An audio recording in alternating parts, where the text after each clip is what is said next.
नमस्कार मित्रों, स्वागत है आपका हमारे चैनल क्लियर योर कॉन्सेप्ट। दोस्तों, जैसा कि हम जानते हैं कि अब बीपीएससी की जो मुख्य परीक्षा होगी उसमें 300 नंबर जो है आपको ऐसे के लिए रखा गया है, यानी लगभग 1/3 नंबर आपको जो है अब निबंध में जो है सो रखा गया है। और इसके कारण जो है निबंध काफ़ी महत्वपूर्ण हो जाता है आपके अंतिम चयन में भी और आपके रैंकिंग में भी। आज का जो यह वीडियो है वह एक निबंध के संबंध में परिचयात्मक वीडियो है, जिसमें हम यह जानेंगे निबंध किसको कहेंगे, कितने तरह का निबंध सामान्यतः माना जाता है, अच्छा निबंध कैसे लिखा जा सकता है, निबंध के कौन कौन से विषय हो सकते हैं, किन किन बिंदुओं पर निबंध पूछा जा सकता है, ताकि आप एक समझ विकसित कर सकें कि जो निबंध का प्रश्न होगा वह कहाँ से आ सकता है। आने वाले दिनों में हम कुछ विषयों पर, कुछ मुद्दों पर आपके लिए निबंध लेकर भी आएंगे, जिसमें विस्तार से हम निबंध को आपको बताएंगे। दोस्तों, जैसा कि हम जानते हैं कि ऐसे वर्ड जो है अंग्रेजी का वह लैटिन वर्ड एक्जेगियम से लिया गया है, जिसका कि अर्थ होता है मोटे तौर पर किसी मामले को प्रस्तुत करना, किसी विषय को दर्शाना मोटे मोटे तौर पर। यहां निबंध का भी यही अर्थ होता है कि हम जिस भी विषय के बारे में निबंध में लिखने जा रहे हैं उसके बारे में हमारे क्या विचार है, हमारी क्या अभिव्यक्ति है, हमारी क्या समझ है, हम उसको वहां पर लिखने का प्रयास करते हैं। निबंध जब हम लिखते हैं तो उसमें कई बातों को समाहित किया जाता है।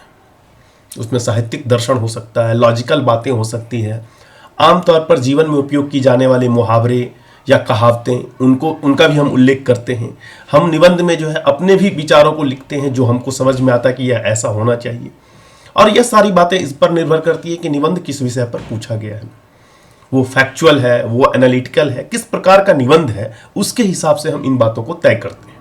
ये जो निबंध लिखने का मुख्य उद्देश्य अगर हम कह सकते हैं तो वह आपके भाषा की जो प्रवीणता है, आप कितने बेहतर तरीके से भाषा को बांध सकते हैं, उसके साथ साथ उस विषय की जो समझ है, इन दोनों को मिला करके हम एक निबंध को तैयार करते हैं। एक अच्छा निबंध जो होगा वो एकदम स्पष्ट होगा, सुव्यवस्थित होगा, क्रोनोलॉजिकल ऑर्डर में होगा, सीक्वेंस में लिखा जाएगा, ताकि बातें जो है वो पाठक के मन में एक प्रभाव छोड़ सकें।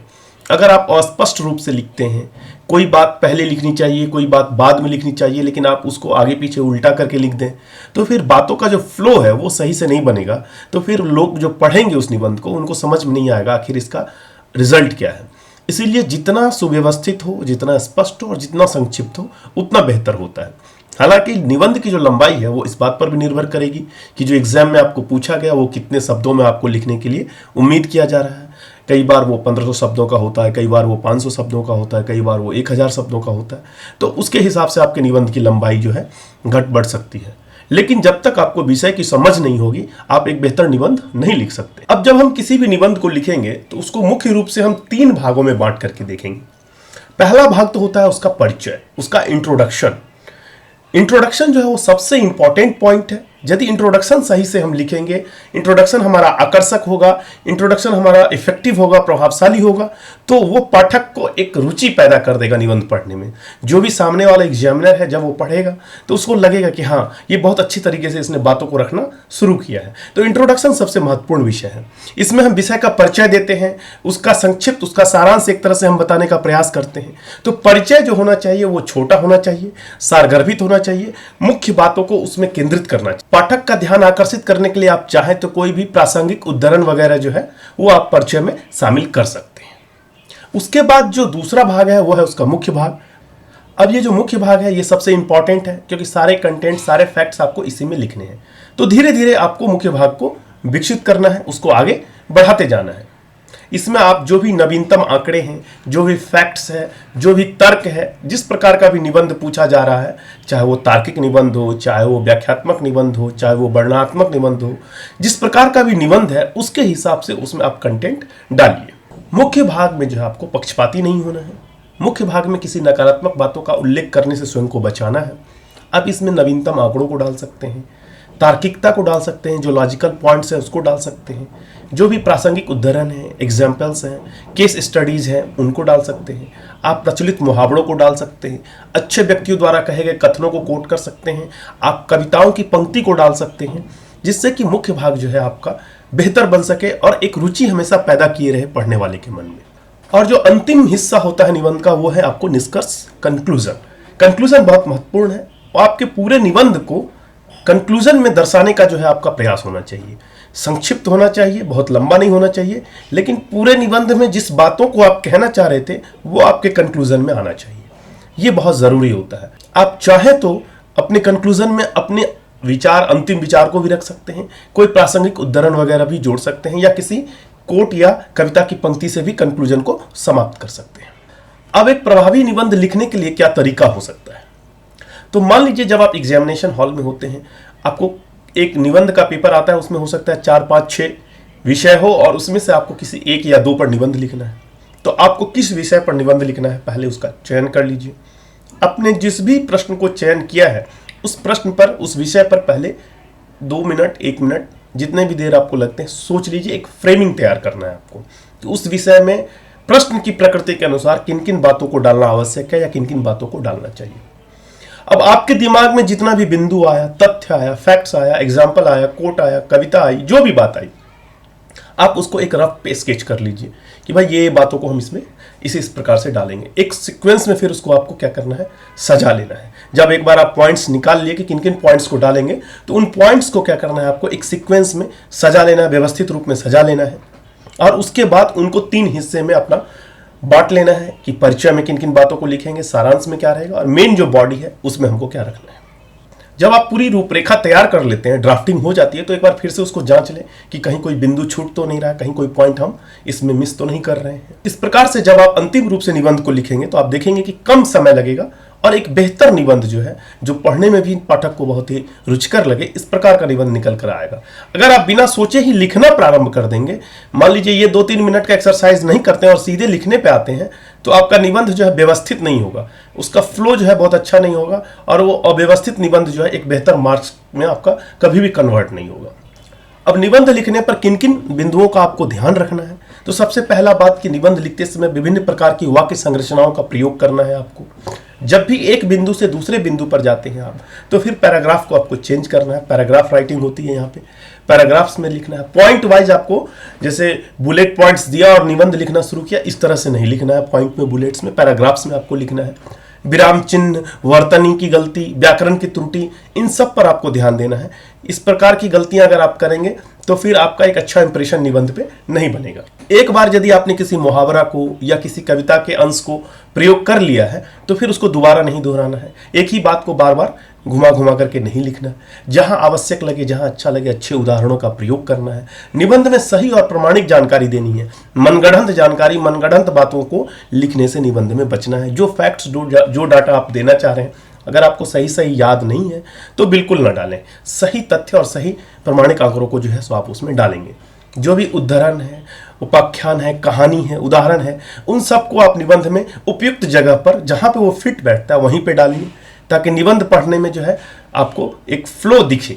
कोई भी अप्रासंगिक और अनुचित उदाहरण का प्रयोग नहीं करना है। कोई भी ऐसा बात जो लोगों के मन को उत्तेजित करता हो या किसी की भावना को भड़काता हो, इस प्रकार की बातों को नहीं लिखना है। नकारात्मक बातों को लिखने से बचना है। संक्षिप्त अक्षरों का प्रयोग कम से कम करना है। कठबोली नहीं लिखनी है। इस प्रकार से आपको निबंध में ध्यान देना है कि कहीं ना कहीं आपके जो बात और तथ्य होने चाहिए वो सकारात्मकता को झलकाएं और एक पॉजिटिव सेंस में जो है निबंध को तैयार करना है। निबंध को जो है अनावश्यक लंबा नहीं बनाना है। जितने शब्दों में पूछा गया है उसी शब्दों के आसपास उसको आपको रखना चाहिए। और जो सबसे इंपॉर्टेंट पॉइंट है आपको कि उसमें लिखावट का ध्यान देना है। यदि आपका लिखावट स्वच्छ सुंदर नहीं है तो पढ़ने वाले को ऐसे भी रुचि नहीं होगी आपके कंटेंट को पढ़ने में, फिर क्या होगा, एवरेज मार्किंग होगी। इसलिए लिखावट पर पूरा आपको ध्यान देना है।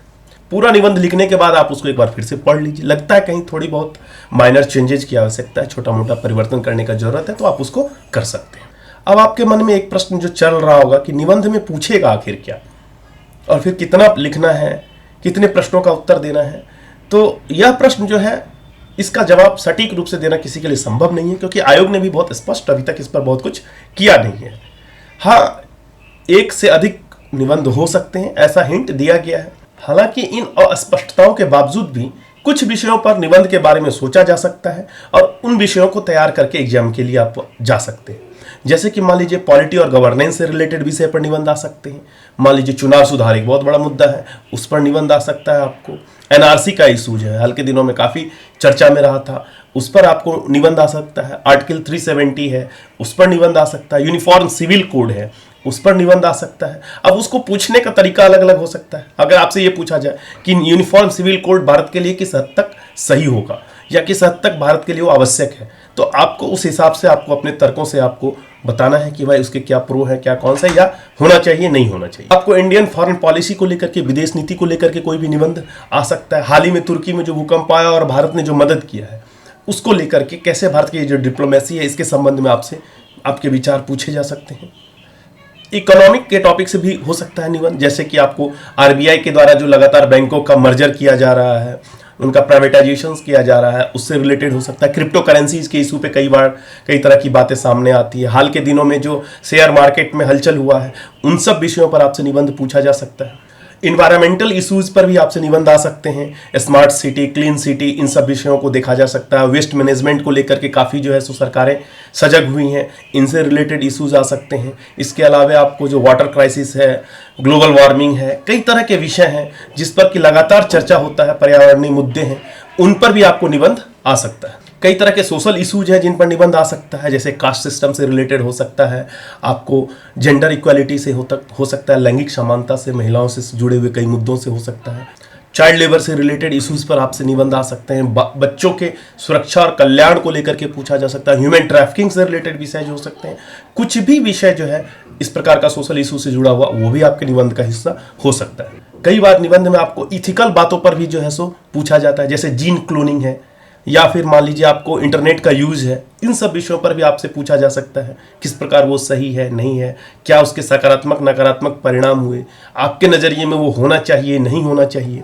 विज्ञान और प्रौद्योगिकी से संबंधित जो है सो आपको इससे आ सकता है। हाल के दिनों में जो स्पेस डेवलपमेंट हुआ है या फिर और अदर जो टेक्नोलॉजी का डेवलपमेंट हो रहा है, इनसे जुड़े विषयों पर भी निबंध पूछा जा सकता है। उसके अलावा लाइफ की फिलॉसफी पे भी बहुत सारे निबंध आते हैं, और यूपीएससी वगैरह में आप देखेंगे तो कई प्रकार के प्रश्न इस प्रकार के आपको देखने को मिलते हैं, जहां लाइफ की फिलॉसफी से आपको पूछा जाता है, जहां एक फिलोसफिकल वाक्य दिया रहेगा, आपको दार्शनिक एक कथन दिया रहेगा, और आपको उसको साबित करना है या उसके तर्क में आपको बातों को लिखना होगा कि वो सही है, किस प्रकार सही है या नहीं सही है।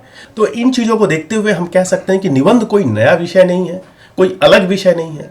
आप जो भी अपनी तैयारी के दौरान पढ़ रहे हैं, जिन भी बातों को देख रहे हैं, उन्हीं बातों को आपको एक निबंध के स्वरूप में लिखना है। बस आपकी समझ विकसित होनी चाहिए।